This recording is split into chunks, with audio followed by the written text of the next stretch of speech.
Дональд Трамп обсудил предложение Ирана в ситуативной комнате, заявили в Белом доме. Примет ли их Вашингтон? Мы говорим с иранцами, а они говорят с другими иранцами. Марко Рубио подтвердил раскол в Тегеране. Первый за 20 лет визит монарха в Вашингтон. Дональд и Мелания Трамп принимают в Белом доме короля Чарльза III и королеву Камилу. Подозреваемому в покушении на Трампа Министерство юстиции предъявило 3 обвинения. И это еще далеко не все, уверяют прокуроры. В Турции бастуют шахтеры. В профсоюзах говорят, это уже не просто экономические требования, а политические. Парад в Москве будет в сокращенной версии, без техники, авиации и тысяч гостей. А теперь об этом подробно и по делу. Это один день. Подпишитесь, поставьте лайк этому видео и оставьте свой комментарий. Заранее спасибо и начинаем.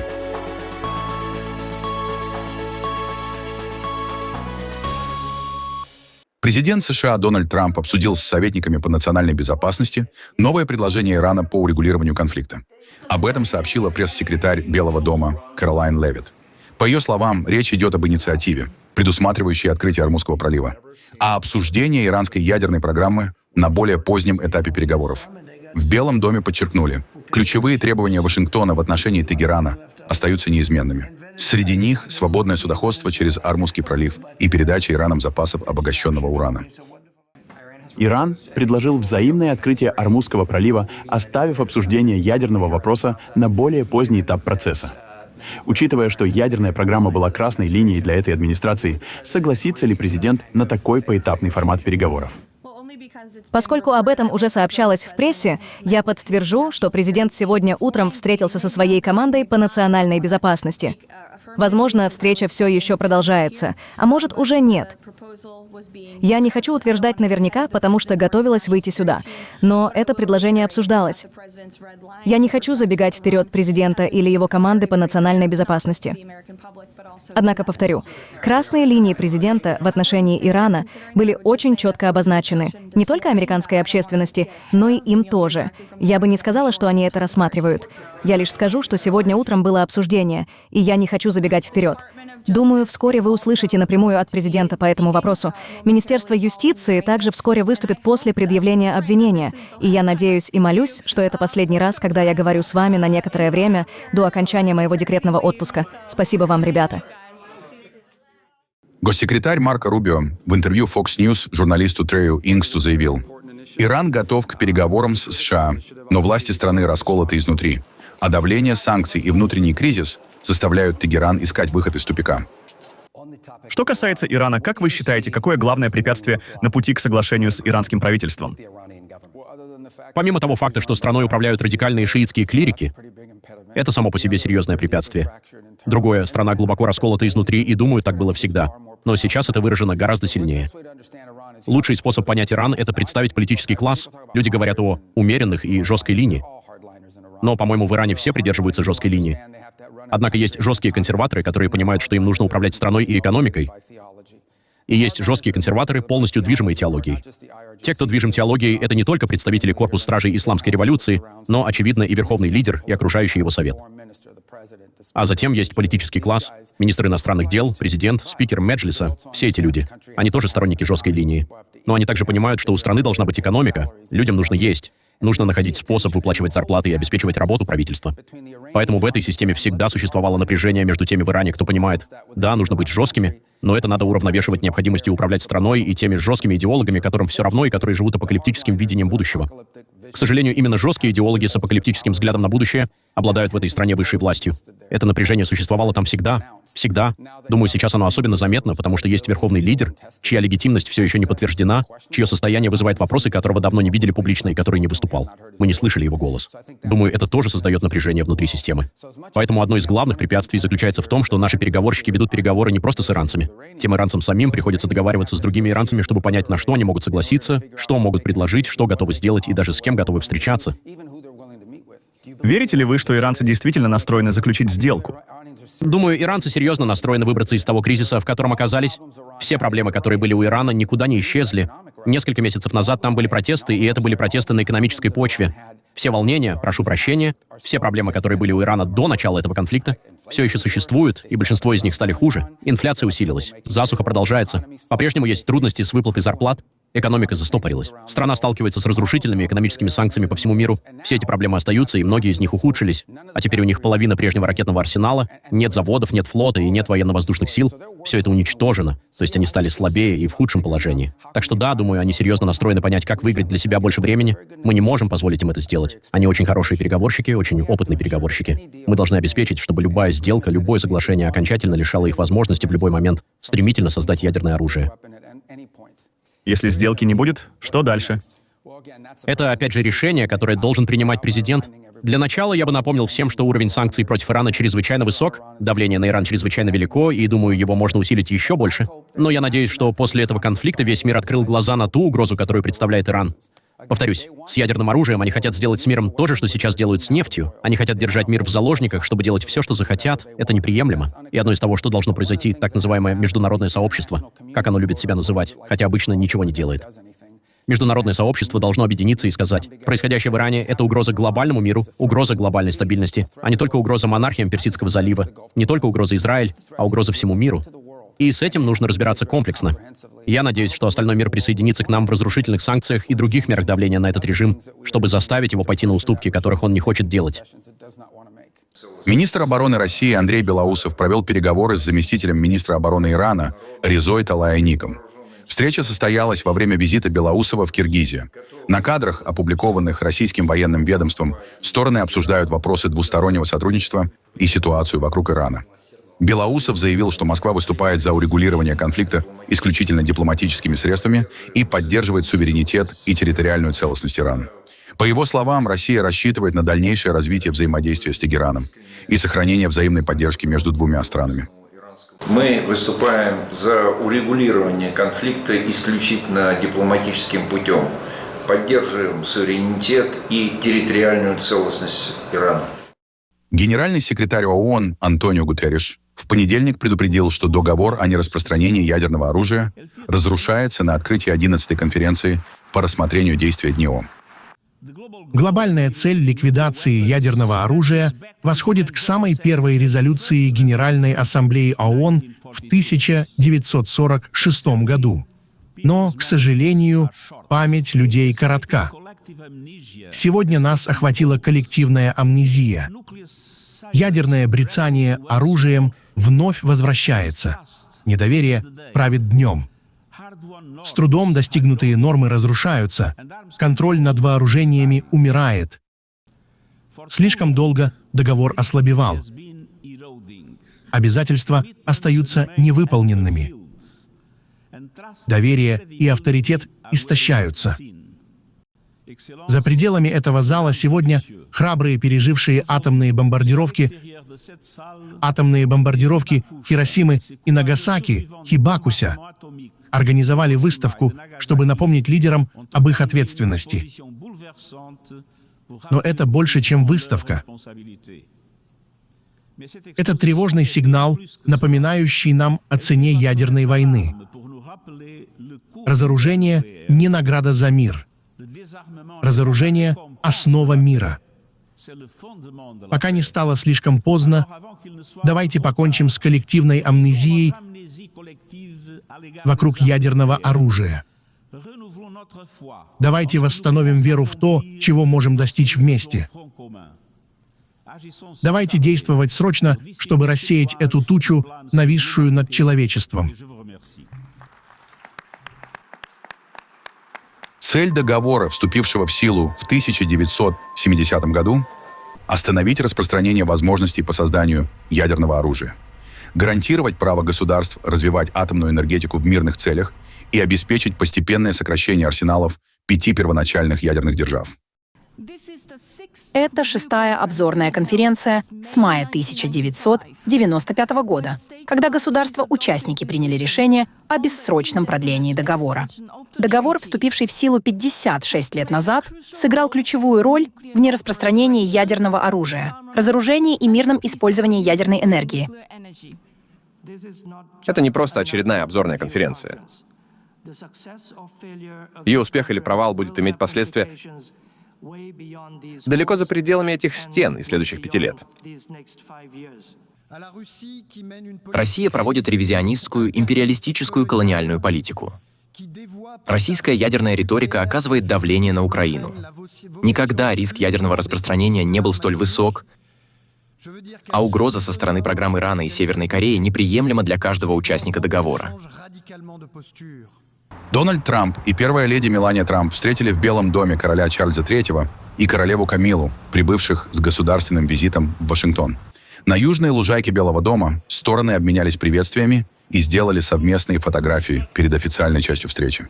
Затем лидеры и представители королевской семьи проследовали внутрь резиденции президента США. Как ожидается, в ходе визита состоится частное чаепитие с американским президентом, а также переговоры по вопросам двусторонних отношений. Поездка приурочена к 250-летию подписания Декларации независимости США и стала первым визитом британского монарха в Соединенные Штаты за последние 20 лет. Это один из самых заметных зарубежных визитов за время правления короля Чарльза III и важный символический жест в отношениях Лондона и Вашингтона. Первая леди США Мелания Трамп потребовала от телеканала ABC принять меры в отношении ведущего Джимми Киммела. Поводом стали его шутки о семье Трампов, прозвучавшие в эфире за несколько дней до стрельбы рядом с мероприятием с участием политиков и журналистов. В своем заявлении Трамп обвинила шоумена в разжигании ненависти и расколе общества. Ненавистническая и агрессивная риторика Киммела направлена на то, чтобы разделить нашу страну. Его монолог о моей семье — это не комедия. Его слова разрушительные и углубляют политическую болезнь в Америке. Такие люди, как Киммел, не должны иметь возможность каждый вечер входить в наши дома и распространять ненависть. Трус. Киммел прячется за ABC, потому что знает, сеть будет и дальше его прикрывать и защищать. Хватит. Пора ABC занять позицию. Сколько еще руководство ABC будет позволять отвратительное поведение Киммела за счет нашего общества? Позже супругу поддержал и сам президент. Ничего себе! Джимми Киммел, который совершенно не смешной, что подтверждают его ужасные телевизионные рейтинги, сделал в своем шоу заявление, которое действительно шокирует. Он показал фальшивое видео первой леди Мелании и нашего сына Бэррона, будто они сидят в его студии и слушают его выступления, хотя это не так и никогда бы не произошло. Затем он заявил: «Наша первая леди, Мелания, здесь. Посмотрите на Меланию, такая красивая. Госпожа Трамп, у вас сияние будущей вдовы». На следующий день какой-то безумец попытался проникнуть в бальный зал ужина Ассоциации корреспондентов Белого дома, вооруженный дробовиком, пистолетом и множеством ножей. Он пришел туда с совершенно очевидной и зловещей целью. Я ценю, что так много людей возмущены отвратительным призывом Киммела к насилию, и обычно я бы не реагировал ни на что он говорит, но это уже выходит далеко за все рамки допустимого. Джимми Киммел должен быть немедленно уволен Disney и ABC. Спасибо за внимание к этому вопросу, президент Дональд Трамп. Министерство юстиции предъявило подозреваемому Коулу Томасу Аллену 3 федеральных обвинения, включая покушение на убийство президента Соединенных Штатов. По данным следствия, мужчине грозит вплоть до пожизненного заключения. Прокурор округа Колумбия Джанин Пиро заявила, что это лишь первые пункты обвинения, и по мере расследования список будет расширен. Следствие утверждает, что у задержанного находились огнестрельное оружие, ножи и другие предметы. Также проверяется версия о перевозке оружия через границы штатов. По словам властей, в момент инцидента подозреваемый находился этажом выше зала, где проходило мероприятие, а между ним и президентом находились сотни сотрудников федеральных служб безопасности. Сегодня Министерство юстиции предъявило 3 федеральных обвинения Коулу Томасу Аллену в окружном суде США. Первый пункт – покушение на убийство президента Соединенных Штатов. По этому обвинению предусмотрено наказание вплоть до пожизненного заключения. Второй пункт – перевозка огнестрельного оружия через границы штатов с целью совершения тяжкого преступления. Это карается лишением свободы на срок до 10 лет. Третий пункт – применение огнестрельного оружия во время насильственного преступления, что предусматривает обязательный минимальный срок 10 лет и максимум пожизненное заключение. Эти 10 лет назначаются дополнительно к любому другому приговору. Тодд Бланш только что озвучил вам обвинение. Эти 3 пункта — лишь обвинения, содержащиеся в жалобе, которая была подана в Федеральный окружной суд около часа назад. По мере продолжения расследования будут предъявлены дополнительные обвинения. Но не сомневайтесь, это было покушение на убийство президента Соединенных Штатов. При этом обвиняемый ясно дал понять, каковы были его намерения. Как уже было сказано, это оружие находилось при обвиняемом. Вы можете видеть, что это помповое ружье Мосберг 12-го калибра, пистолет 38-го калибра. У него было как минимум 3 ножа и всевозможные принадлежности. Поэтому любые утверждения, что он не собирался причинить вред, абсурдны. Мы докажем, что это оружие было куплено в Калифорнии. Почему это важно? Потому что он пересек границы штатов с этим оружием. И именно его он использовал, или, по крайней мере, пытался использовать в ночь на 25 число. Хочу подчеркнуть. Этот человек находился этажом выше бального зала. А между ним и президентом Соединенных Штатов находились сотни федеральных агентов. Министерство юстиции рассматривает подобные инциденты срочно и целенаправленно. Насилию нет места в общественной жизни. Оно не может и не будет использоваться для подрыва демократических институтов или запугивания тех, кто служит стране. И уж тем более оно не должно продолжать использоваться против президента Соединенных Штатов. Мы полностью расследуем это дело. Мы применим закон справедливо и обеспечим быстрое и неизбежное привлечение к ответственности. Что касается понимания дополнительных мотивов, этим займутся ФБР и правоохранительные органы. Подозреваемому в стрельбе на ужине Ассоциации корреспондентов Белого дома Коулу Аллену предъявили 3 обвинения, в том числе в покушении на убийство президента США. Также пресс-секретарь Белого дома Кэролайн Левитт назвала предотвращенное нападение 3-й серьезной попыткой покушения на президента Дональда Трампа. Это уже 3-я серьезная попытка покушения на президента Трампа за 2 года. Ни один другой президент в истории не сталкивался с таким количеством серьезных покушений на свою жизнь. Прежде всего, президент, первая леди и все в Белом доме чрезвычайно благодарны отважным сотрудникам правоохранительных органов, которые немедленно отреагировали, задержали предполагаемого нападавшего и обеспечили нашу безопасность. Президент особенно хотел бы выразить благодарность мужчинам и женщинам секретной службы США, которые действовали с высочайшим профессионализмом, мужеством и чувством долга. В том числе героическому агенту, получившему пулю в грудь. К счастью, его спас бронежилет. Вернувшись сюда, в овальный кабинет, президент, несмотря на попытки секретной службы увести его, хотел поговорить с этим агентом и убедиться, что с ним все в порядке. Агент заверил президента, что все хорошо. Никто за последние годы не сталкивался с большим количеством пуль и насилия, чем президент Трамп. Это политическое насилие является следствием систематической демонизации его и его сторонников со стороны комментаторов, избранных представителей Демократической партии и даже некоторых СМИ. Это ненавистническая, постоянная и агрессивная риторика в адрес президента Трампа на протяжении 11 лет помогла узаконить это насилие и привела нас к этому мрачному моменту. Как отметила сегодня утром первая леди, всего за 2 дня до стрельбы ведущий вечернего шоу ABC Джимми Киммел отвратительно назвал Меланию Трамп будущей вдовой. Кто в здравом уме скажет, что жена якобы сияет в ожидании убийства любимого мужа? Такая риторика о президенте, первой леди и его сторонниках абсолютно безумна. Сокращение финансирования Министерства внутренней безопасности должно стать национальным скандалом. Если бы республиканцы сократили финансирование DHS, а затем произошла новая попытка покушения на президента-демократа, я надеюсь, освещение в СМИ было бы беспощадным. Демократы должны сделать то, к чему президент Трамп призывает их уже 73 дня подряд – профинансировать Министерство внутренней безопасности. Точка. Польша объявила о запуске проекта «Армада дронов». Заявление прозвучало в Жешуве, ключевом логистическом центре помощи Украине. Варшава рассчитывает использовать украинский опыт и совместные европейские инвестиции для усиления обороны региона. С большим удовлетворением могу сегодня объявить, что польский план строительства армады дронов будет планом, который будет поддержан также инженерной мыслью, компетенциями в сфере дронов наших украинских друзей.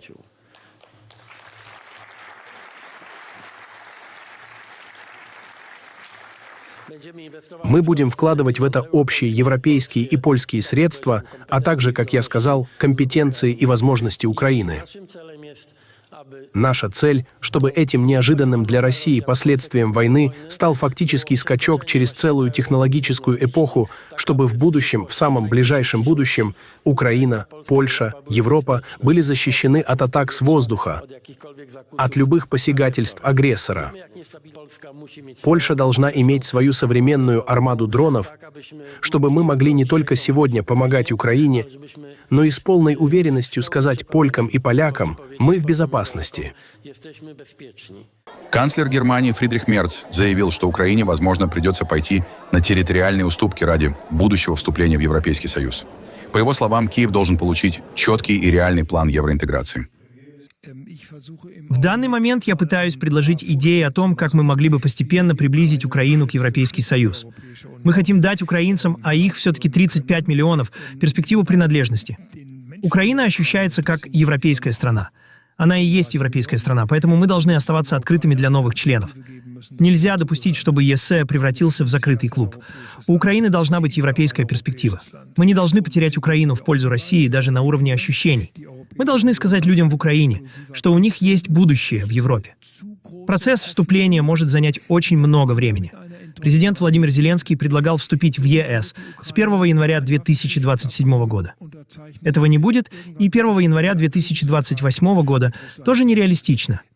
Я также сказал Зеленскому быть осторожным и не завышать ожидания людей, которые потом могут снова рухнуть. В какой-то момент Украина подпишет прекращение огня, и в какой-то момент, надеюсь, будет мирный договор с Россией. Тогда может оказаться, что часть территории Украины больше не будет украинской. Если он захочет донести это до собственного населения и получить большинство в поддержку, и если потребуется провести референдум, то он должен одновременно сказать людям: «Но я открыл вам путь в Европу». И на это мы должны дать убедительный ответ. Мы не можем тогда сказать: «Да, когда-нибудь вас примут». Напротив, мы должны быть способны сказать Украине, что существует конкретный план ее вступления в ЕС.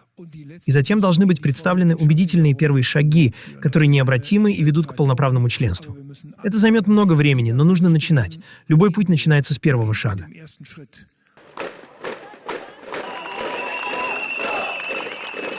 В столице Турции, Анкаре, произошли столкновения полиции с шахтерами, которые направлялись маршем к Министерству энергетики. Сотрудники компании «Дорог Маденчилик» требуют выплаты задолженностей по зарплате и выходным пособиям. Часть протестующих продолжает голодовку, которая длится уже 8-й день. Полиция перекрыла путь демонстрантам баррикадами и применила перцовый газ. После этого между силовиками и протестующими начались потасовки. Нескольким участникам акции понадобилась помощь. Представители профсоюза заявляют, что конфликт носит не только экономический, но и политический характер. После повторных столкновений шахтерам удалось прорвать заграждение, однако позже полиция вновь окружила колонну протестующих. Наша проблема политическая, очень политическая. Это протест против несправедливости и неравенства в этом обществе, против господства богатых и их корпораций, против их контроля над страной, а также против захвата ими парламента и судебной системы. В Окленде, штат Калифорния, начался судебный процесс между Илоном Маском и компанией OpenAI. В федеральный суд прибыли представители сторон для отбора присяжных. Маск обвиняет OpenAI, ее руководство и Microsoft в отходе от первоначальной некоммерческой миссии компании. Он требует денежную компенсацию и изменений в структуре управления. OpenAI отвергает обвинения и заявляет, что иск направлен против конкурента. Ожидается, что вступительные заявления сторон прозвучат во вторник. На Тайване вынесли приговор по громкому делу о секретах TSMC, крупнейшего производителя чипов в мире. Бывший сотрудник TSMC и Tokyo Electron Чэнь Лимин получил 10 лет тюрьмы. Следствие считает, что он собирал закрытые данные, чтобы помочь Tokyo Electron получить больше заказов. Тайваньское подразделение Tokyo Electron Taiwan Limited признало вину и получило штраф 150 миллионов тайваньских долларов, это около 5 миллионов долларов США. Еще несколько человек получили сроки от 2 до 6 лет. На Тайване считают, что такие утечки угрожают не только бизнесу, но и безопасности страны.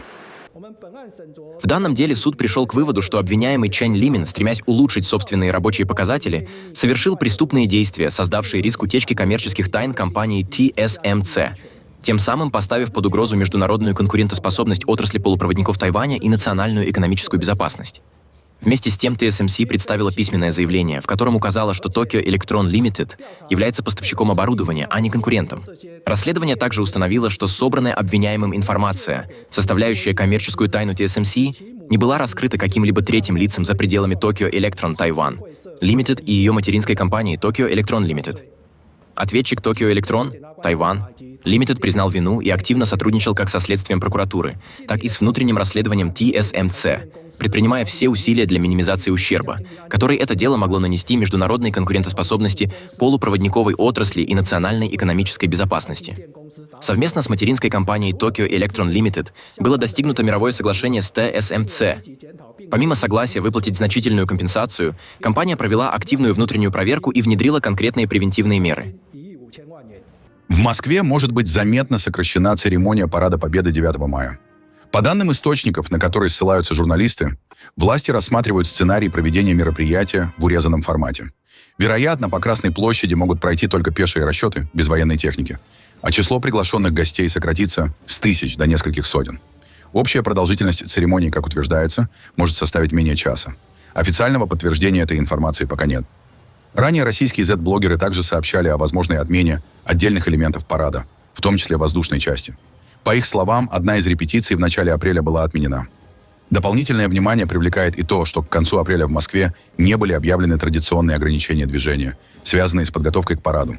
Обычно к этому времени власти уже публикуют график перекрытий дорог и начинают активные репетиции. Парад 9 мая остается одним из ключевых государственных символических мероприятий в России и традиционно используется Кремлем как важная политическая и имиджевая площадка. Поэтому любые изменения его формата неизбежно вызывают повышенный интерес и множество вопросов о причинах такого решения.